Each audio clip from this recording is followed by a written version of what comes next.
My name is Eleanor Parker, but most people just call me Grandma Ellie. I'm 72 years old, a widow, and for as long as I can remember, I've lived in the same old farmhouse in upstate New York. It's not fancy, not compared to the big houses my children live in now, but this place, it's filled with memories. My husband and I raised 3 children here. We planted the apple trees out back. We built the porch with our own hands. Every creak in these floorboards carries a story. People say old age makes you weak. Maybe physically, yes. My knees ache when it rains, and I can't move as fast as I used to. But what most forget is that old age also makes you sharp. You've seen enough life, enough mistakes, enough betrayals to know exactly how people are. I was proud of my children. Michael, my eldest, became a businessman. Always confident, always loud, the kind of man who fills a room with his presence. Rebecca, my middle child, was softer, more thoughtful. The life hasn't been kind to her. She's been struggling to keep a job and raise her 2 kids alone after her divorce. And then there's Daniel, my youngest. Charming, yes, but reckless. He's been in and out of debt for years, always chasing the next big thing, never quite catching it. Family gatherings used to be my favorite time of the year. Thanksgiving, Christmas, even Sunday dinners. The house would fill with laughter, the smell of food, the sound of children running around. But as the years passed, the laughter got quieter, the dinners got shorter, and the love, well, it started to feel conditional. You see, when my husband passed, he left me everything. The house, the land, even some savings. I thought that would bring comfort to my children, that they'd know I'd be secure. Instead, it became the very thing that divided us. The whispers started. The looks, the little comments about how much work the property was, how lonely it must be for me, how maybe it was time to think about the future. At first, I brushed it off. I told myself they were just worried about me. But deep down, I knew what it really was. It wasn't about me. It was about the house. And I didn't realize it then, but those whispers, they were just the beginning of the storm that was about to tear my family apart. It started subtly. Michael would come over once in a while, not to check on me, but to walk around the house with his phone out, snapping pictures. "Just look at this place, Ma," he'd say, shaking his head like the walls were falling apart. "The upkeep alone must be killing you. You shouldn't be worrying about repairs at your age." I'd smile and tell him I was just fine. "Your father and I built this home to last, Michael. It's not going anywhere." But he'd always answer with the same line. "It's not practical, Ma. You could sell this land, move somewhere nicer, maybe a condo closer to me and Susan." At first, I thought he meant well, but then Susan, my daughter-in-law, started making her own little comments, always with that sweet, condescending smile. "You know, Eleanor," she'd say while stirring her coffee at my kitchen table, "the market is so good right now. Families are desperate for land like this. It would be such a shame to waste the opportunity. Think of the legacy you could leave for your grandchildren." Legacy. That word stung. Because to me, this house was the legacy. Rebecca was different. She never pushed me to sell. In fact, one evening she called me crying because Michael and Daniel had been pressuring her. "Mom," she whispered over the phone, her voice trembling, "they keep saying we need to convince you, that it's selfish for you to hold on to the house when the money could help all of us. But I don't want to force you into anything. I know what this place means to you." I held the phone tight, swallowing my tears. "Thank you, Rebecca. That's all I needed to hear. But Daniel? Oh, Daniel was worse than Michael. He didn't even pretend to care. He barged into the house one afternoon, reeking of cheap cologne and desperation, and said, "Mom, let's be honest. You don't need all this space. You're alone here. If you sold the house, you'd have more than enough money to live comfortably. And we could use some of that money too. It's just sitting here, gathering dust." Gathering dust. That's how he saw the home I had poured my life into. I remember sitting there that night, alone in my kitchen, the hum of the old refrigerator filling the silence. That was when the cracks in my family started to feel like deep fractures. They didn't see me anymore. They only saw the house, the land, the money. And the worst part, I couldn't shake the feeling that they were planning something. Something I wasn't supposed to find out about. But I did, and it nearly broke me. It was a rainy Thursday evening when I found out the truth. I wasn't supposed to hear it. Maybe they thought I was too old, too tired, too distracted. But I wasn't. Michael had called a family meeting at his house. Rebecca had offered to pick me up, but I told her I wasn't feeling well and that she should go without me. Truth was, I had a bad feeling in my gut. So instead of sitting at home, I drove myself over and parked down the street. I know, maybe it sounds strange, a 72-year-old woman sneaking around in the rain, but a mother knows when her children are hiding something. Through the window, I saw them. Michael, Susan, Daniel, and Rebecca sitting around the dining table. The chandelier above them cast long shadows, and the way they were leaning in, whispering, I knew this wasn't just casual talk. I inched closer, careful not to be seen. The window was cracked open just enough for me to hear. Michael's voice came first. Firm, cold. "We can't keep waiting. Mom is stubborn, but she's getting older. At some point, she won't be able to make decisions for herself. We need to be prepared." Susan chimed in, her tone dripping with that fake sweetness. "Exactly. If she goes into a nursing home, the house will just sit there. Why not take care of it now while we still can? It's not like she needs it anymore." Rebecca's voice broke through, soft and shaky. "She's not ready for that. She still takes care of herself. She's fine in the house." Daniel scoffed and his words sharp. "You think she's fine? She's old, Rebecca. What happens when she falls, when she can't cook for herself? We're the ones dealing with it. Better to move her into care before something happens." Michael leaned back, and even from outside, I could see the determination on his face. "Well, bring her papers. All she has to do is sign. Once it's done, the house is ours to handle. She won't be able to back out." My heart stopped. Papers? Nursing home? Taking the house? Rebecca whispered, "You're talking about tricking her." And Susan's reply cut me through like a knife. Sometimes you have to do what's best for everyone, even if she doesn't see it that way. I staggered back into the rain, my breath coming fast, my chest heavy. My own children, my blood, plotting to take everything I had built, everything her father and I had worked for. They thought I was helpless. They thought I'd just roll over and let them decide my future. But they were wrong. They had no idea who they were dealing with. That night, I barely slept. I sat in my armchair, the rain tapping against the window, staring at the old photographs on the mantel. There was one of Michael as a boy, holding a toy tractor with that wide grin he used to have. Another of Daniel, covered in mud, laughing after falling into the creek out back. And Rebecca, my sweet Rebecca in her prom dress, her father's arm proudly around her shoulders. How had we gotten here?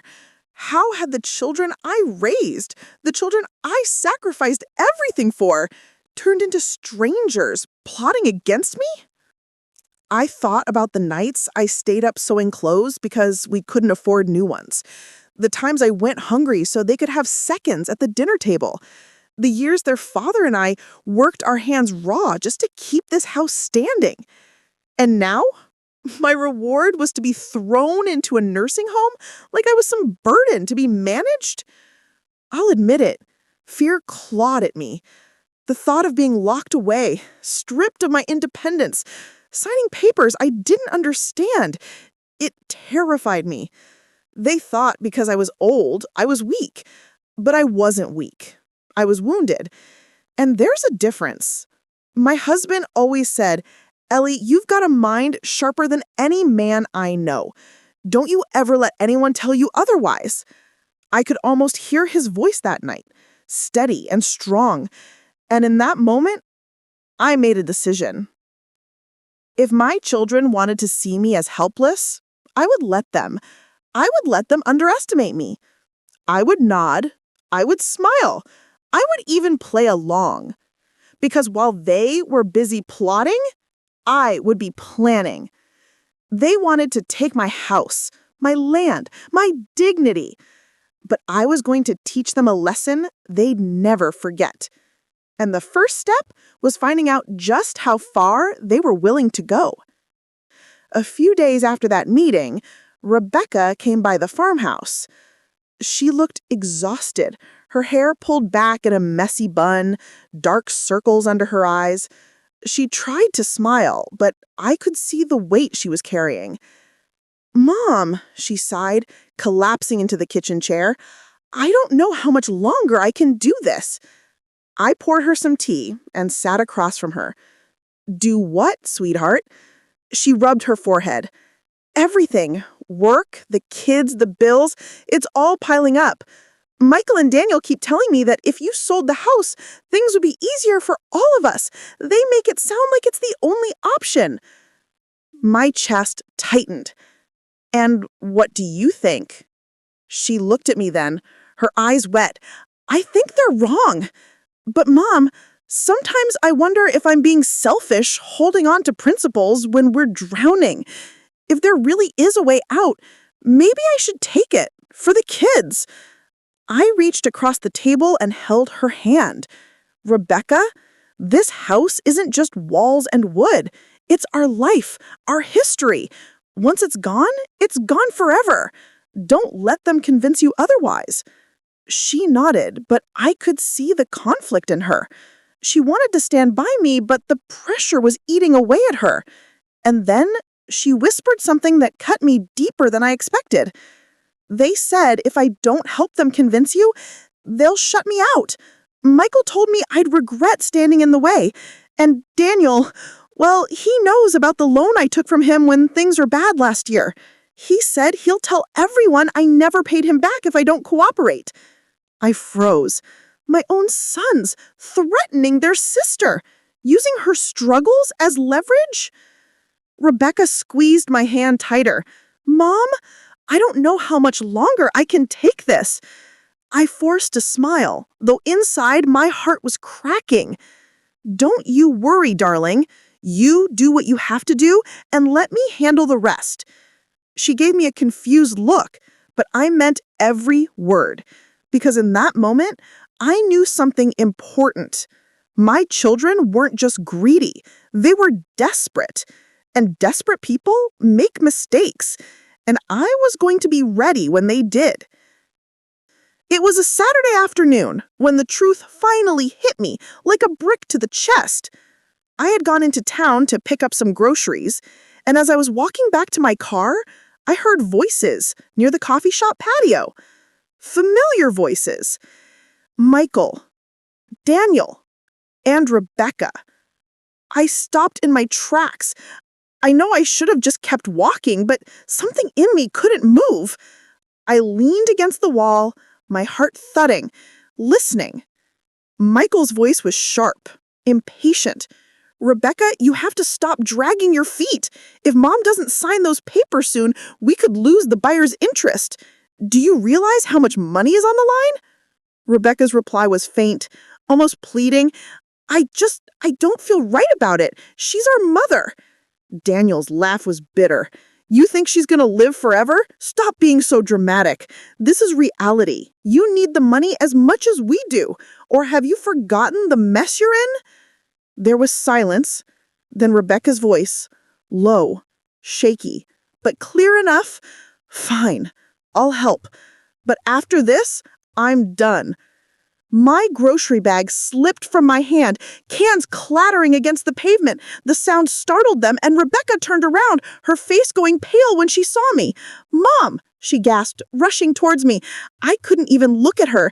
I bent down, slowly picking up the cans with trembling hands. My chest felt heavy, like all the air had been sucked out of me. Michael stepped forward, his tone calm but patronizing. "Ma, don't make this harder than it has to be. We're trying to do what's best for everyone. You'll thank us one day." I stood, straightened my back, and looked each of them in the eye. First Daniel, then Michael, then Rebecca. My Rebecca, who couldn't even meet my gaze. Best for everyone. Funny, because it feels like the only person this isn't best for is me. Then I turned and walked away, my hand shaking, my heart breaking with every step. That night, sitting alone at the kitchen table, I let the tears fall. Not because of Michael's arrogance or Daniel's cruelty, I had expected that, but because my own daughter, the one I thought I could count on, had wavered. Still, as the tears dried, a different feeling rooted inside me. Resolve.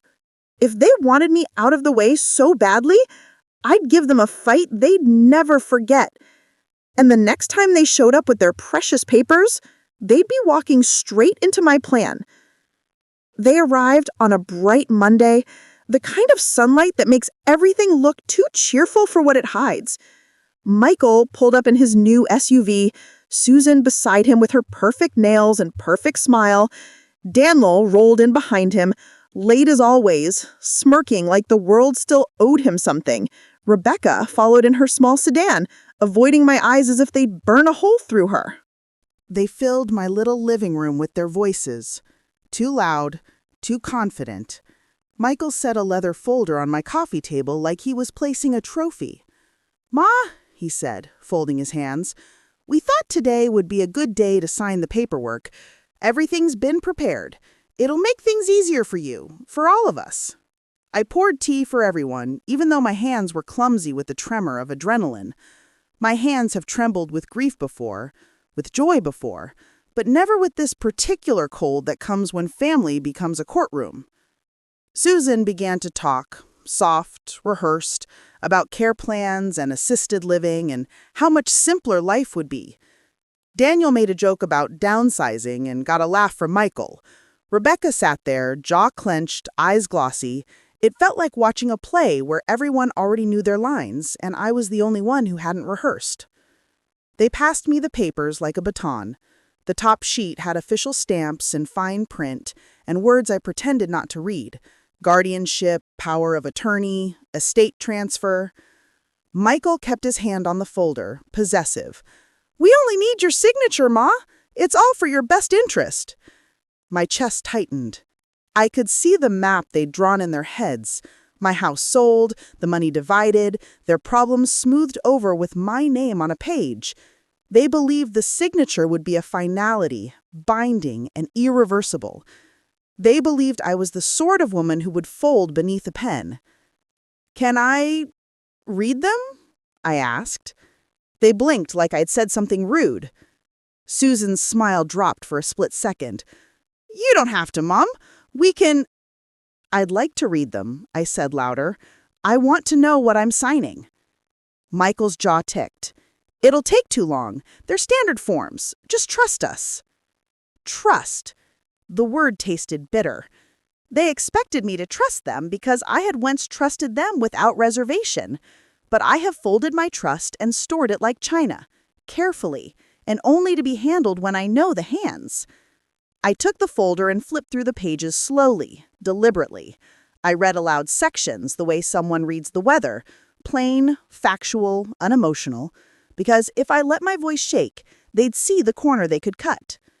Power of attorney to be granted to Michael Parker.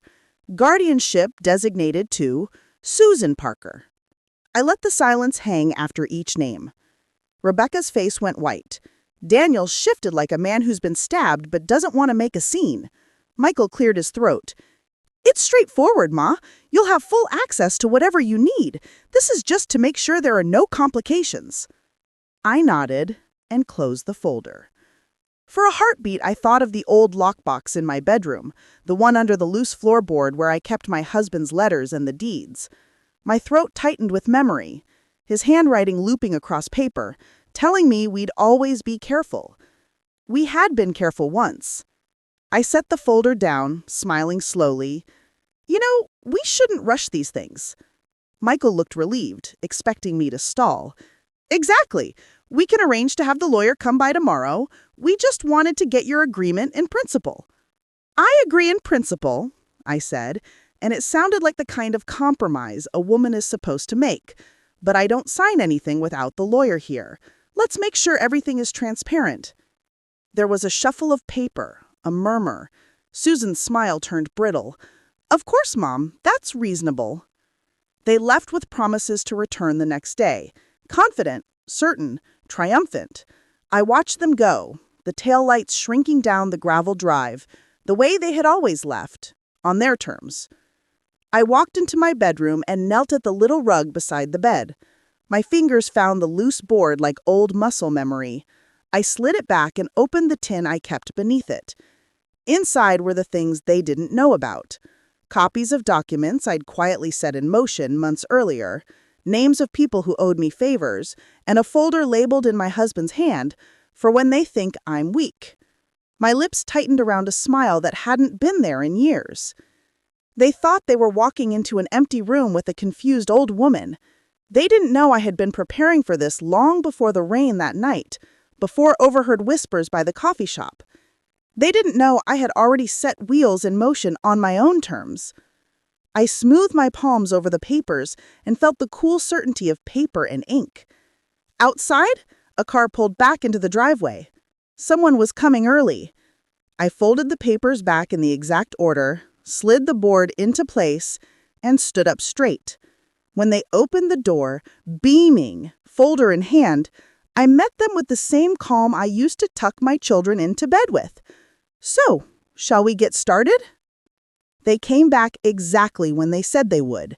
The lawyer they had hired, a young man with a tidy beard and an air of efficiency, sat at my kitchen table with a stack of papers and a pen that looked far too new for a house like mine.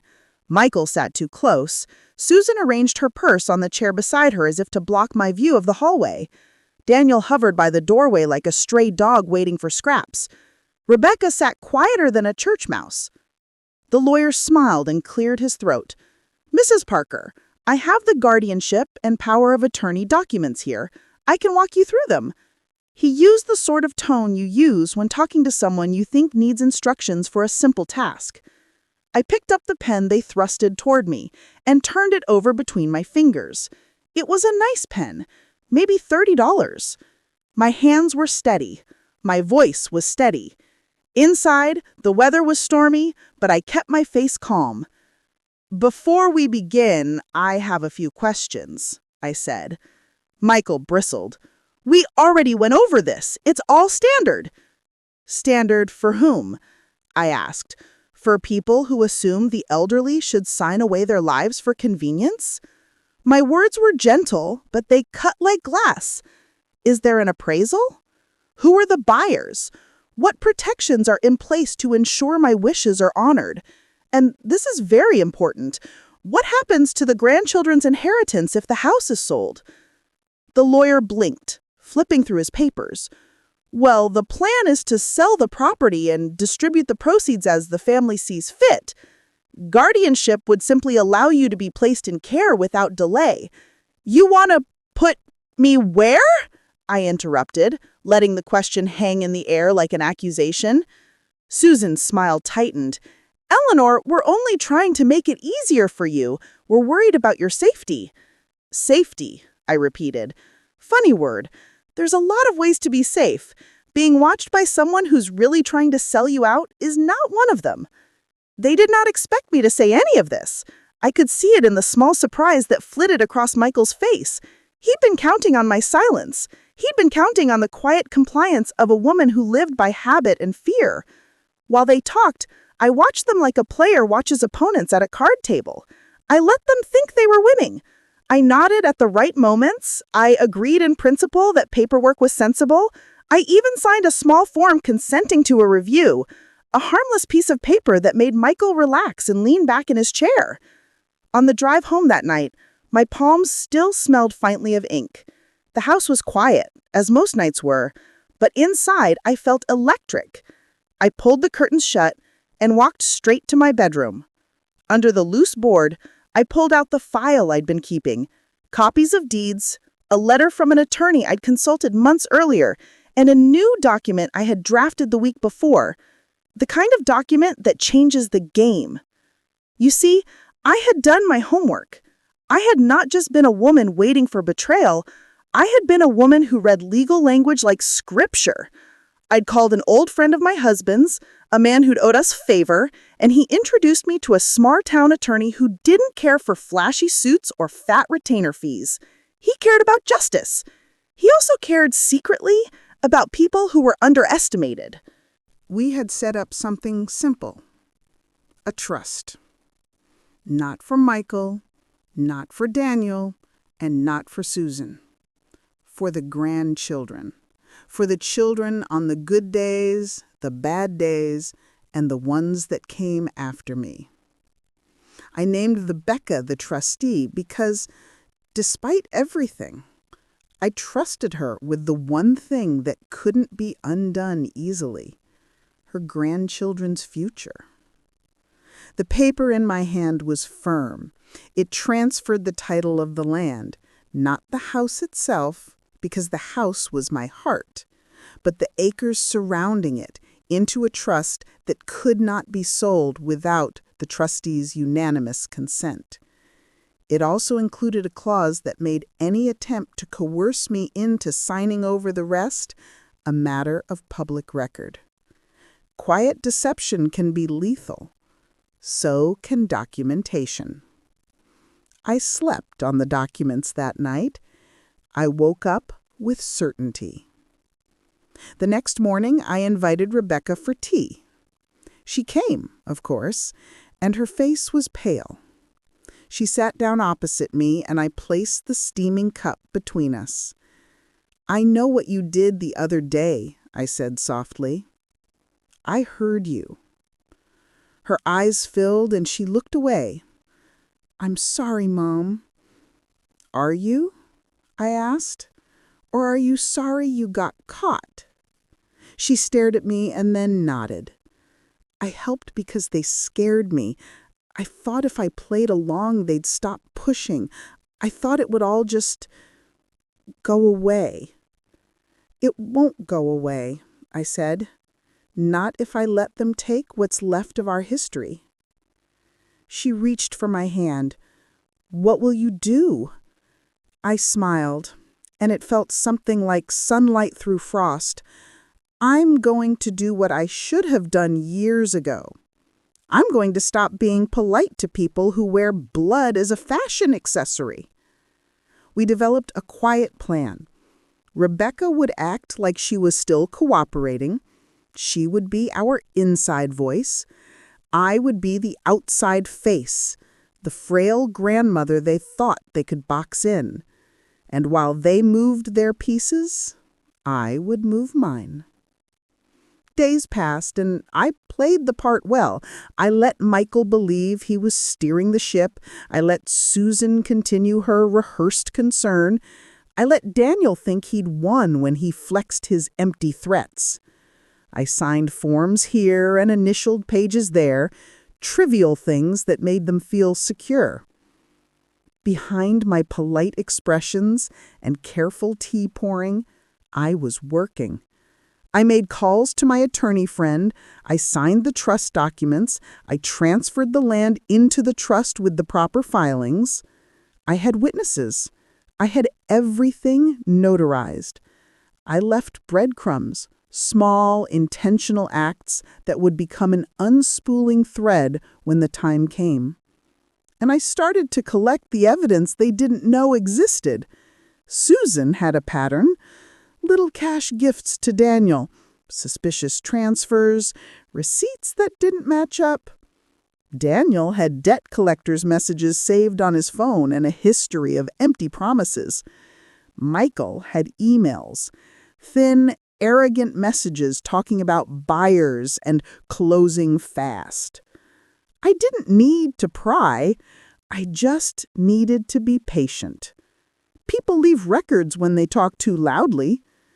One evening, while Michael and Susan argued about paint colors for a hypothetical condo they planned to buy with my house money, I sat in my chair and wrote a letter. I wrote it to my grandchildren. I wrote it to the world, in a way, so someone would know the truth if anything went wrong. I sealed it and put it in the tin beneath the floorboard. The next week, Michael decided to throw me a curveball. He invited a local reporter to a charity event he claimed would honor our family heritage. The real reason was to generate interest in the land. He didn't hide it. He bragged about it to anyone who would listen. Good, I thought. Let him brag. Because the louder he shouted, the more he exposed. People like Michael don't understand that arrogance creates footprints. They forget to hide the shovel after they dig.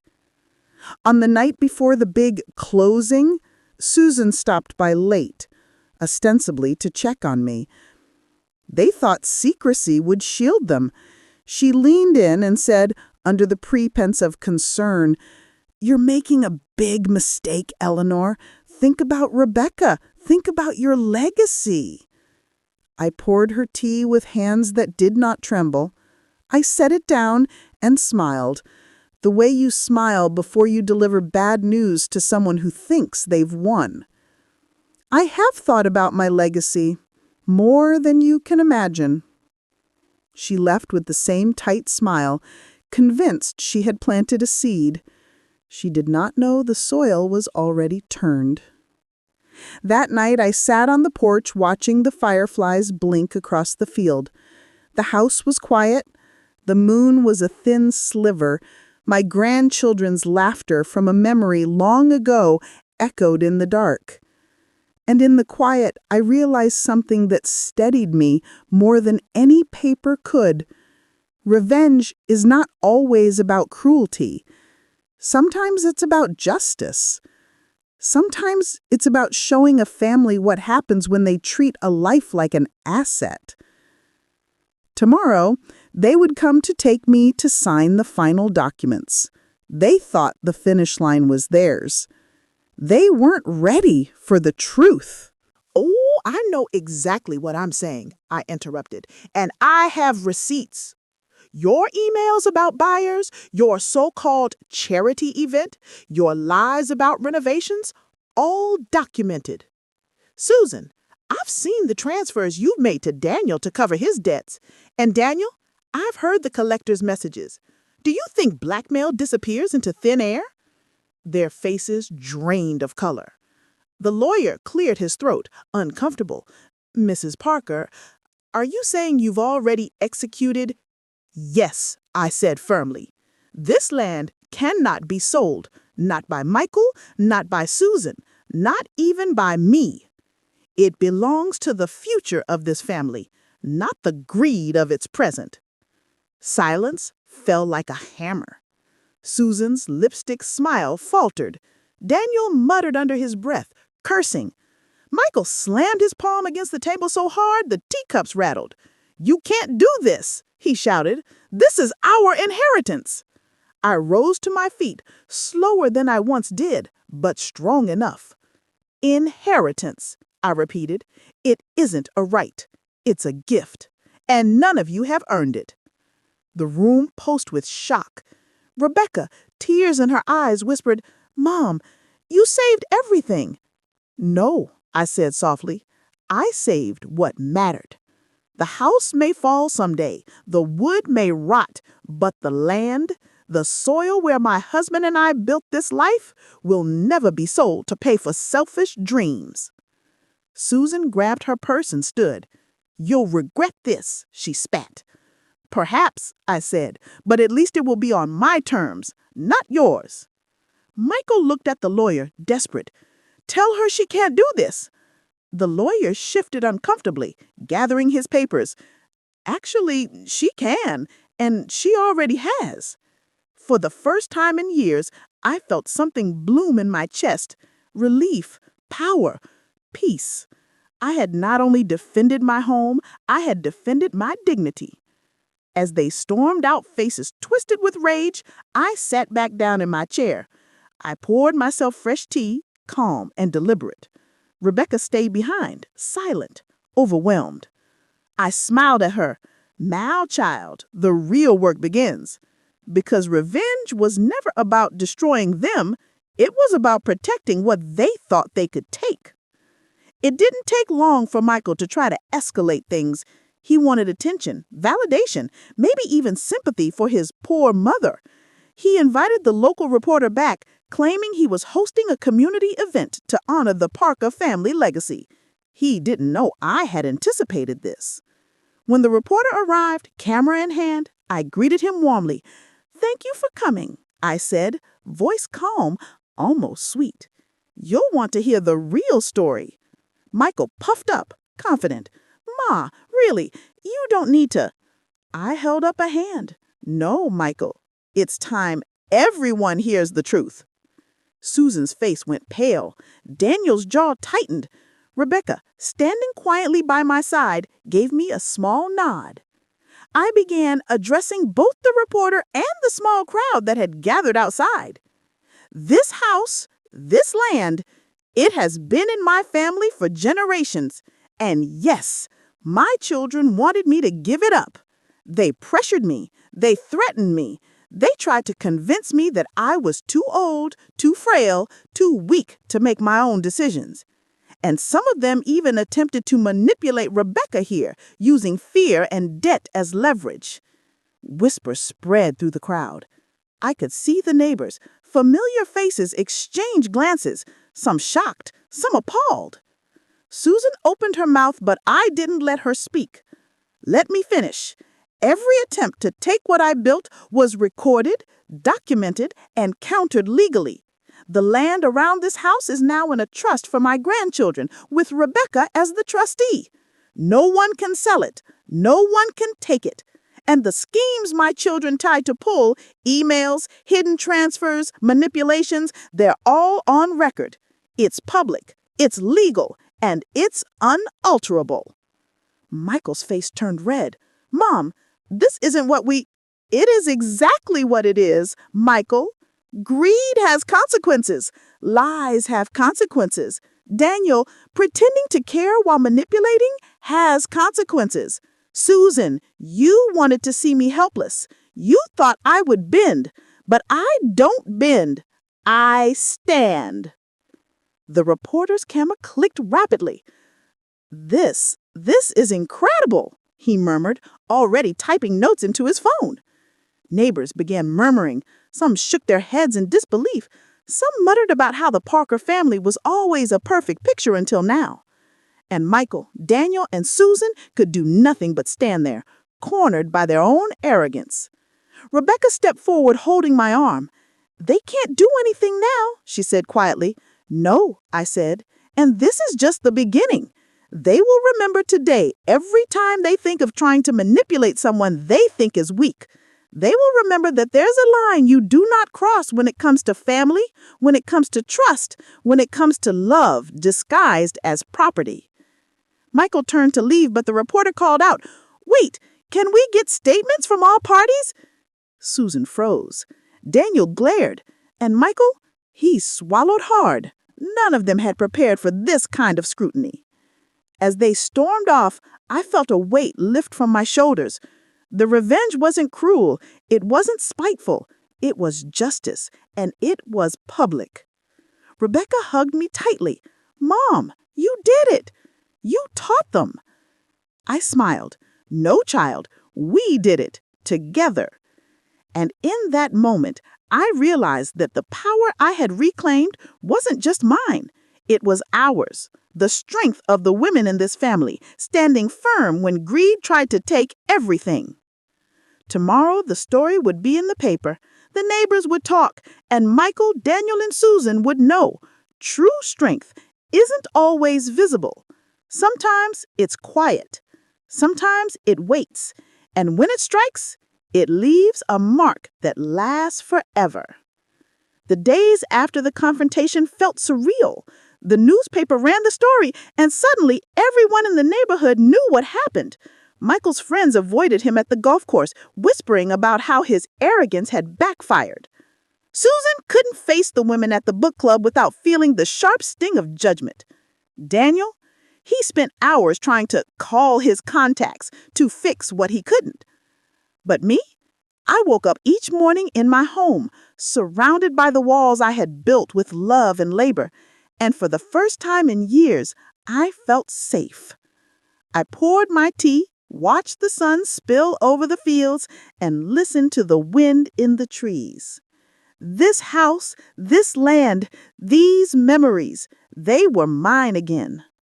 Rebecca came by every morning, now with a calm strength I hadn't seen before. "Mom," she said one day, holding the papers for the trust, "I filed everything legally. There's nothing they can do." I hugged her, feeling the warmth of our victory. "You did wonderfully, child. You stood when it mattered. And you'll keep standing for the little ones who will inherit this land." She smiled, a genuine one this time. "We did it together, Mom. You taught me how to fight without losing my heart." Sometimes, late at night, I still think about the betrayal, the whispering, the manipulation.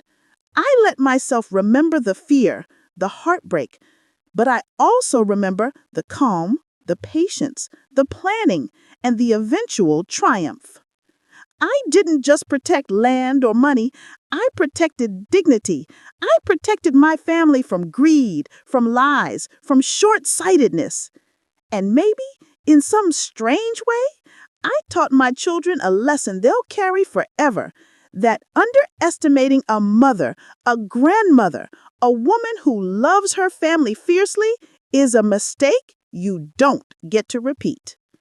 The house creaks and groans in the evenings, but it feels alive in a way it never did when fear hung in the air. I walk through the holes and smile at the photographs. My husband's smile looks back at me from the walls. I feel him here, proud, watching the work we started, the life we built, and the justice we claimed. And sometimes, when the wind whistles through the trees, I whisper to myself, they thought Grandma was helpless, until I taught them a lesson they'll never forget. I sit back in my chair, a cup of tea in my hands, and finally, for the first time in a long time, I breathe. I am Eleanor. I am mother. I am grandmother. I am not helpless. And that, at last, is enough.